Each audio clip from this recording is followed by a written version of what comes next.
We're here because free speech is under attack. We're here because people are being convinced that socialism works. We're here because people are being judged guilty until proven innocent. We are fighting back with facts. This is not a safe zone, so buckle up, Buttercup. This is the raw, naked truth.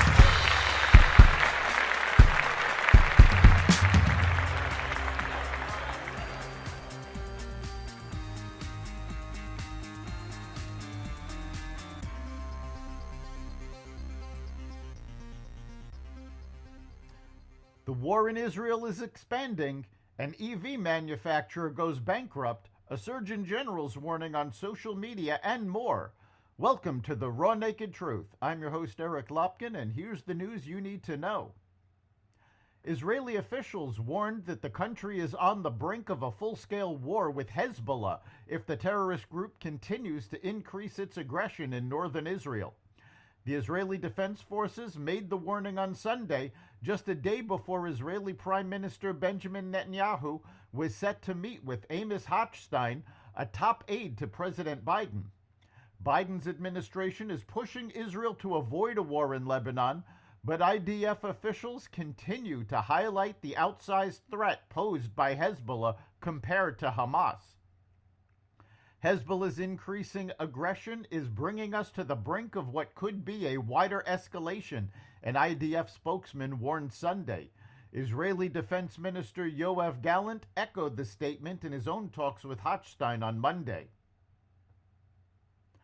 The top health official in the U.S., Surgeon General Dr. Vivek Murthy, is urging Congress to pass legislation that would stamp social media apps with a Surgeon General's warning stating that social media is associated with significant mental health harms for adolescents, he wrote in an op-ed for the New York Times on Monday.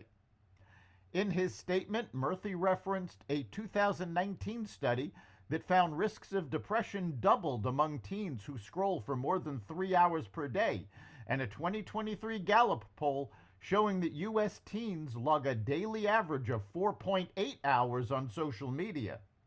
Adding a warning label is likely to make some parents think twice about unsupervised scrolling, according to a recent Brookings study. Still, Murphy acknowledged that it wouldn't be enough to make social media a kid-friendly space. He has also asked Congress to pass additional measures that would protect minors from online abuse and exposure to inappropriate content, bar social media platforms from gathering sensitive data from child users, and set limits on features including push notifications, autoplay, and infinite scrolling. As illegal immigrants stream across the southern border, President Biden is expected to announce a new program that would protect people who are in the U.S. illegally and married to citizens from deportation, allow them to get work permits, and provide a path to legal permanent residency. This comes after Biden's recent executive order, which claimed to shut down asylum claims when illegal border crossings are high. Border Patrol officers have called the president's executive order toothless, and it has done nothing to stem the migrant tide.